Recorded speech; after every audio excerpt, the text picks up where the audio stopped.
Ancient India के अंदर महिलाओं की स्थिति अच्छी थी, मिडाइवल के अंदर थोड़ी डाउन हुई, वर्तमान के अंदर आप किस तरह देखते हैं? राजस्थान की ऐसी कुरीतियां जिनको आप, जो महिलाओं के अगेंस्ट है, जिनको आप तुरंत समाप्त करना चाहेंगे, जो सबसे बड़ी जो है कुरीतियां। आप किसी विचारधारा से प्रभावित नहीं, लेकिन आप तटस्थ होकर बताइए कि क्या हमारे इतिहास लिखने वाले जो लोग हैं वो विचारधारा से प्रभावित हैं?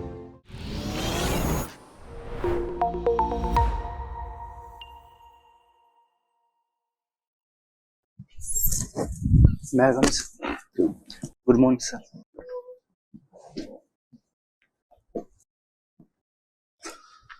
अच्छा, आपने ग्रेजुएशन कहाँ से की है?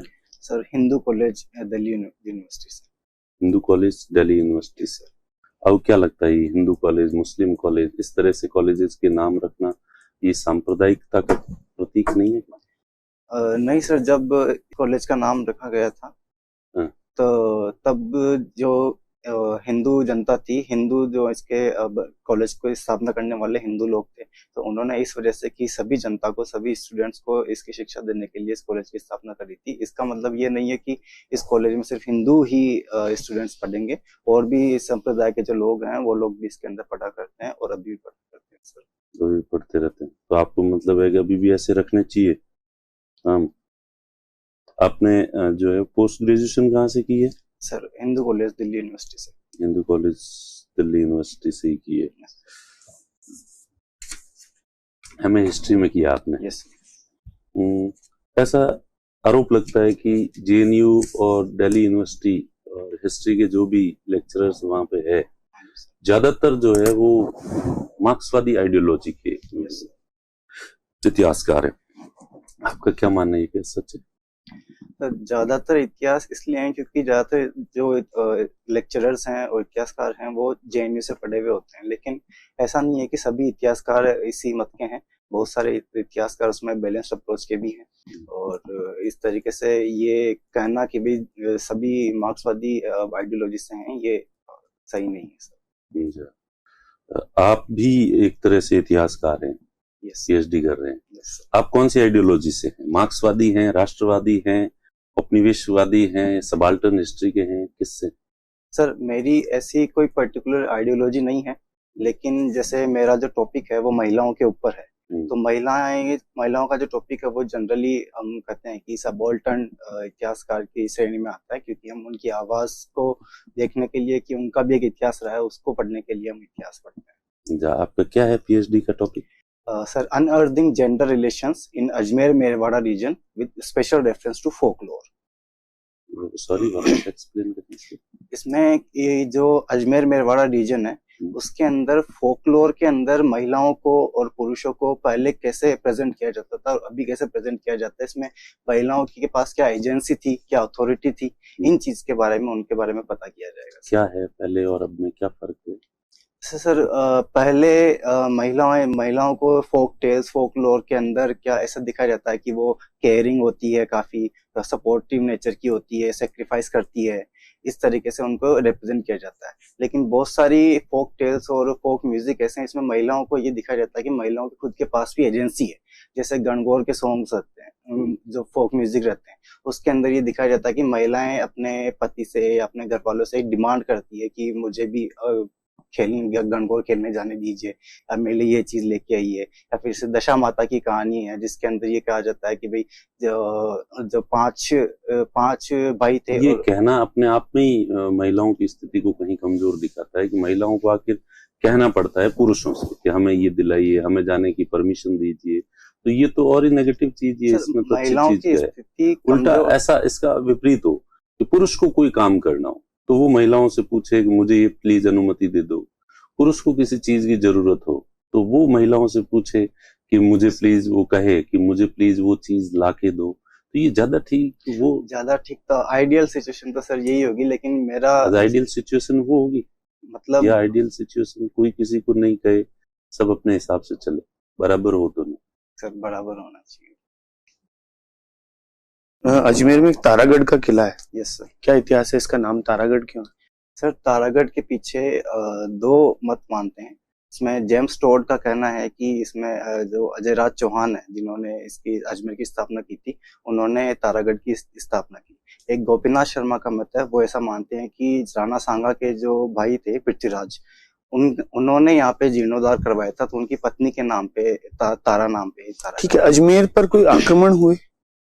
सर अजमेर एक हरविलास शारदा के अनुसार अजमेर का जो किला है, सबसे ज्यादा आंतरिक आक्रमण अजमेर के ऊपर ही हुए हैं सर। और जो भी बाहरी आक्रमण होते थे, जैसे मोहम्मद गौरी के टाइम से लेके मुगल पीरियड, अजमेर के ऊपर काफी आक्रमण।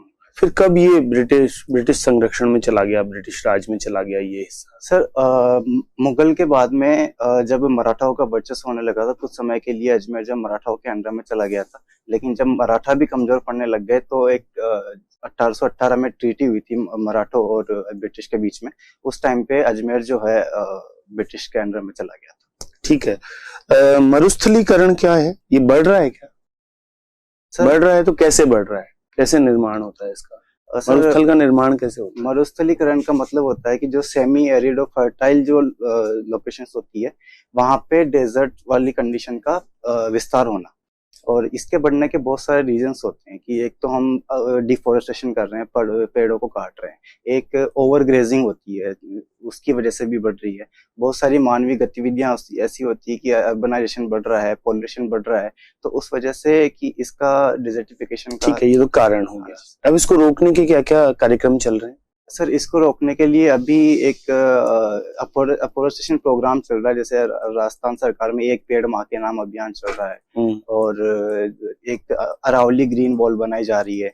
तो उस तरीके से उस डेजर्टिफिकेशन को रोकने के लिए, और बहुत सारी जो रेगिस्तान के अंदर भी जो स्प्रे करके बीज छिड़के जाते हैं ताकि उसमें हरियाली आए। और ठीक है, जियो टैगिंग क्या होती है पौधों की? सर ताकि पौधों की आइडेंटिटी पता लग सके, और इस वजह से पौधों की जियो टैगिंग की जाती है ताकि कौन से प्रकार के पौधे किस लोकेशन में पाए जाते हैं, ताकि उनकी मैपिंग की जा सके।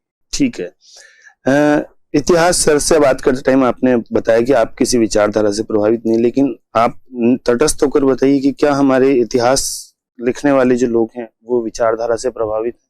सर ज्यादातर इतिहासकार किसी न किसी विचारधारा से संबंध रखते हैं। ठीक है, अब अपन बात करते हैं। आप बताइए साम्यवादी विचारधारा के कुछ इतिहासकार बताइए। सर जैसे सुमित सरकार, रोमिला थापर, बिपिन चंद्रा। ठीक है, अब ऐसे दक्षिणापंथी विचारधारा के जो समर्थक हैं, दक्षिणपंथी सर जादूनाथ सरकार, राजेंद्र लाल मित्र। ठीक है, वी.डी. सावरकर का। ठीक है, रामचंद्र गुहा को आप किस श्रेणी में रखेंगे? सर रामचंद्र गुहा को पहले सबॉल्टर्न स्कूल में माना जाता था, लेकिन बाद में उन्हें सबॉल्टर्न स्कूल में उन्होंने ऐसा बोला कि मेरा सबॉल्टर्न स्कूल से कोई संबंध नहीं है, मेरा जो इतिहास है वो बिना किसी विचारधारा के होते हुए मैं अपना इतिहास। ठीक है, आप स्नूकर खेलते हैं? Yes sir. ठीक है, स्नूकर में और बिलियर्ड्स में क्या फर्क है? सर इनमें रूल्स एंड रेगुलेशंस का और टेबल साइज का डिफरेंस होता है। बिलियर्ड्स के अंदर 3 बॉल होती है, एक व्हाइट बॉल होती है, एक रेड बॉल होती है, और एक कोई भी कलर बॉल होती है। और स्नूकर में भी वर्ल्ड नंबर 1 प्लेयर कौन है? सर अभी इसमें स्नूकर में जो वर्ल्ड रैंकिंग होती है वो बार बार चेंज होती रहती है। अभी जो रैंकिंग है वो माइकल कॉर्नी ऐसे। अच्छा, इंडिया के कोई प्लेयर? इंडिया का सर पंकज आडवाणी जो है वो काफी फेमस है, और पंकज आडवाणी के अलावा अमीनी काव्य नाम है एक, विद्या पिल्लई नाम से एक। सर आप हिस्ट्री के विद्यार्थी रहे हैं, मुझे ये बताइए क्या हिस्ट्री ज्योग्राफी पर डिपेंड करती है किसी भी क्षेत्र की? यस सर, ज्योग्राफी पर हिस्ट्री किस प्रकार की करती है? क्योंकि सर जो मानव सभ्यता है वो स्टार्ट ही ज्योग्राफिकल कंडीशंस की वजह से हुई थी, जहाँ पे पानी हमें मिलता है, जहाँ पे पेड़ पौधे खाने पीने की जगह मिलती है, वहां से ही मानव सभ्यता स्टार्ट हुई है। कोई भी हम रॉक से हम जो औजार्स वगैरह बनाते थे, वो औजार की वजह से भी, वो तो इस वजह से कि ज्योग्राफिकल कंडीशन जहाँ पे रहने लायक होगी। अगर ज्यादा ठंडा प्रदेश होगा तो वहाँ पे लोग कम रहना पसंद करेंगे, या बहुत ही ज्यादा गर्म प्रदेश होगा तो वहाँ पे कम रहना पसंद करेंगे। तो वहीं से सभ्यता शुरू होती है, वहीं से इतिहास भी शुरू होता है। राजस्थान के परिप्रेक्ष्य में अगर अपन देखते हैं तो ज्योग्राफी किस प्रकार से इंपॉर्टेंट रोल प्ले कर रही है जनसंख्या के अंदर, जनसंख्या घनत्व? सर राजस्थान में क्लाइमेटिकली हम देखें तो 4 रीजन के अंदर राजस्थान को बांटा जाता है। एक तो डेजर्ट एरिया, एक अरावली, एक मैदान वाला एरिया और साउथ ईस्ट के अंदर पठार वाला एरिया। तो जहाँ भी डेजर्ट कंडीशन पाई जाती है वहाँ पे जनसंख्या सामान्यतः कम पाई जाती है, और जो मैदानी एरिया होते हैं क्योंकि वहाँ पे नदियाँ होती है और जो इंडस्ट्रीज का विकास होता है तो जनता वहाँ पे ज्यादा रहना पसंद करती है और जनसंख्या घनत्व वहाँ ज्यादा पाया जाता है। अगर आपको मैं ये बोलूं पिछले 7 दिन की हिस्ट्री में जाके कुछ चेंज करना चाहें तो आप क्या करेंगे? सर एक तो कल की पहलगाम वाली जो घटना है, मैं चाहूंगा कि ऐसी घटना फिर से ना हो। ये कल की थी या परसों की? परसों की, सर परसों। मैं चाहूंगा कि वो घटना फिर से ऐसी घटनाएं ना हो भारत के अंदर। ये बेसरन घाटी क्या है, कहाँ स्थित है ये? सर ये पहलगाम के अंदर ही एक बेसरन घाटी है, जहाँ पे काफी टूरिस्ट स्पॉट बना हुआ है और जहाँ पे ये आतंकी हमला हुआ है इस बार। भारत ने क्या इसका रिएक्शन दिया है? भारत ने सर जिस टाइम ये हमला हुआ उसी टाइम पे एक तो प्रधानमंत्री की जो सऊदी यात्रा थी वो उन्होंने कैंसिल कर दी, हाई लेवल सिक्योरिटी मीटिंग बुलाई गई है और सर्च ऑपरेशन जारी कर दिया गया। मिलिट्री फोर्स काफी एक्टिव हो गई है। इसके अलावा कल ही मिनिस्ट्री ऑफ एक्सटर्नल अफेयर्स ने कुछ 5 आदेश जारी किए हैं जिसमें बताया गया है कि एक तो इंडस वाटर ट्रीटी को स्थगित कर दिया जाएगा और अटारी वाघा बॉर्डर है उसको बंद कर दिया जाएगा और जो भी हाई कमीशन दूतावास भारत के अंदर वो बंद कर दिए जाएंगे और यहाँ पे रहने वाले जितने भी पाकिस्तानी लोग हैं उनको वापस आपने अभी कहा इंडस वाटर ट्रीटी, ये क्या है? सर 1960 में वर्ल्ड बैंक की मध्यस्थता से भारत और पाकिस्तान के बीच में इंडस वाटर ट्रीटी हुई थी, जिसमें इंडस रिवर और उसकी जो ट्रिब्यूटरीज है उनके पानी के बंटवारे के लिए ये ट्रीटी हुई थी, जिसमें झेलम, चिनाब और इंडस जो रिवर है उसका पानी पाकिस्तान को जाने के लिए मान्यता मिली थी और रावी, ब्यास, सतलज का पानी इंडिया को। कितने प्रतिशत पानी हमें रखते थे और कितना प्रतिशत पाकिस्तान में जाने देते थे? सर 80% पानी पाकिस्तान को जाता है और 20% पानी इंडिया। आपने कहा कि आप पीएचडी कर रहे हैं महिलाओं से संबंधित। यस। मुझे ये बताइए, राजस्थान के अंदर देखा जाए तो महिलाओं से संबंधित क्या क्या ऐसी योजनाएं हैं जो महिलाओं को उद्योग की तरफ प्रोत्साहित कर रही है? सर एक तो हाल ही में लाडो प्रोत्साहन योजना शुरू हुई है। उद्योग की तरफ कैसे प्रोत्साहित कर रही है? इसमें महिलाओं की एजुकेशन जब अच्छी होगी तो अपने आप को एक शिक्षित तरीके से एक नई सोच के साथ न्यू एजुकेशन पॉलिसी में भी जैसे हम नई इंडस्ट्री की तरफ बढ़ने की बात करते हैं तो आगे बढ़ सकती है। अभी एक रिपोर्ट आई है, इंडिया स्किल रिपोर्ट। यस। सुना है आपने इसके बारे में? नहीं सर। इसके अंदर ऐसा कहा गया है कि राजस्थान में महिलाओं के लिए सबसे ज्यादा रोजगार के संसाधन उपलब्ध है। क्या आप मानते हैं ऐसा? Yes sir. किस तरह से? क्योंकि सर कौन कौन से सेक्टर से जहाँ पे महिलाएं जा सकती हैं आज की तारीख में, आप देख रहे हैं? सर आज की तारीख में महिलाएं देखा जाए तो ऑलमोस्ट हर क्षेत्र में जा सकती है और सरकार विशेष रूप से जो एजुकेशन के अंदर जो स्टेम पे फोकस कर रही है, साइंस, टेक्नोलॉजी, इंजीनियरिंग, मैथमेटिक्स में महिलाओं को बढ़ावा देने के लिए, ताकि उनमें ज्यादा से ज्यादा रोजगार विकसित हो। स्टार्टअप स्कीम कोई एक पर्टिकुलर योजना? लखपति दीदी योजना। मेरा लास्ट क्वेश्चन है आपसे कि एंशिएंट इंडिया के अंदर महिलाओं की स्थिति अच्छी थी, मिडाइवल के अंदर थोड़ी डाउन हुई, वर्तमान के अंदर आप किस तरह देखते हैं? सर वर्तमान में महिलाएं पहले से काफी ज्यादा विकसित हुई है, वो अपनी आवाज रखने में बुलंद हुई है और आज महिलाएं बराबर पुरुषों के साथ हर क्षेत्र में अपने आप को रख पा रही है, चाहे वो राजनीति हो, इकोनॉमिक्स हो, इंडस्ट्री हो, चाहे शिक्षा हो, चाहे कोई कॉम्पिटिटिव एग्जाम हो, किसी भी चीज में, चाहे स्पेस मान लो, हर क्षेत्र के अंदर महिलाएं बराबरी का दर्जा रख रही है और अपनी आवाज बुलंद कर रही है और सरकार का भी यही प्रयास है कि महिलाओं का ज्यादा से ज्यादा विकास हो और सशक्त हो। आज का दिन खास है 24 अप्रैल। क्या है आज के दिन की खास बात? सर आज के दिन 3 मुख्य बातें जहां तक मुझे पता है। एक तो 24 अप्रैल 1973 को केशवानंद भारती केस आया था जिसने संविधान में बेसिक स्ट्रक्चर आया था या निर्णय आया था? निर्णय आया था जिसमें बेसिक स्ट्रक्चर डॉक्ट्रिन के बारे में बात की गई थी। दूसरा आज पंचायती राज दिवस है जो 24 अप्रैल 1992 को 73rd कॉन्स्टिट्यूशन अमेंडमेंट एक्ट आया था जो लागू हुआ। 1992 को आया था जहां तक मुझे पता है 1993 को आया था। हाँ। और तीसरी चीज सर सचिन तेंदुलकर का जन्मदिन भी। ये भी कोई राष्ट्रीय महत्व की बात है? खेल के लिए तो सर हम बचपन से क्रिकेट खेलते हुए बड़े हुए हैं तो तो पंचायती राज की स्थापना भारत में सबसे पहले कहाँ हुई थी? सर नागौर में। कब? 1959 के अंदर नागौर में, नागौर के कौन सी बगदादी तिथि थी? जब आप जी ये के। बाद वाली तिथियां याद रखते हैं तो उस दिन कौन सी तिथि थी? सॉरी सर, विशेष तिथि थी, वो भी बहुत महत्वपूर्ण तिथि थी। सॉरी सर, अभी याद नहीं कर पा रहा हूँ। अच्छा, अभी याद नहीं। आप महिलाओं के प्रति संवेदनशील हैं, तो महिलाओं के इश्यूज के बारे में आपको पता रहता होगा। महिलाओं की स्थिति मापने के लिए महिलाओं जेंडर इनइक्वलिटी इंडेक्स होता है, यस सर। यूएनडीपी के द्वारा जारी किया गया। क्या पैरामीटर्स होते हैं उसके? Sorry sir. एक शिमोंद बहुआर लेखिका हुई है, एक सामाजिक कार्यकर्ता हुई है, जिन्होंने महिलाओं के लिए बहुत प्रयास किए।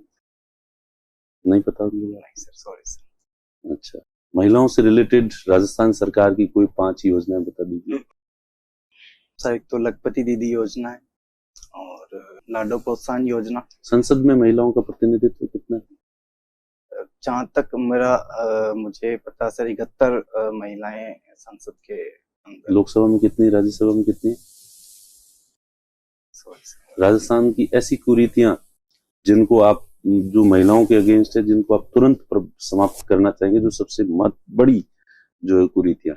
सर वर्तमान में महिलाओं के खिलाफ सबसे बड़ी कुरीति एक तो चाइल्ड मैरिज है, जो आज भी राजस्थान में कहीं ना कहीं। तो महिलाओं के अगेंस्ट क्या, तो पुरुषों के भी अगेंस्ट है। बच्चे की भी बचपन में शादी करा देते हैं, लेकिन इसमें महिलाओं की जो स्थिति है उस पर ज्यादा प्रभावित होती है। और उसके अलावा सर डोमेस्टिक वायलेंस एक बहुत बड़ी, और पर्दा प्रथा सर। चलो ठीक है, का इंटरव्यू हो गया। Thank you sir.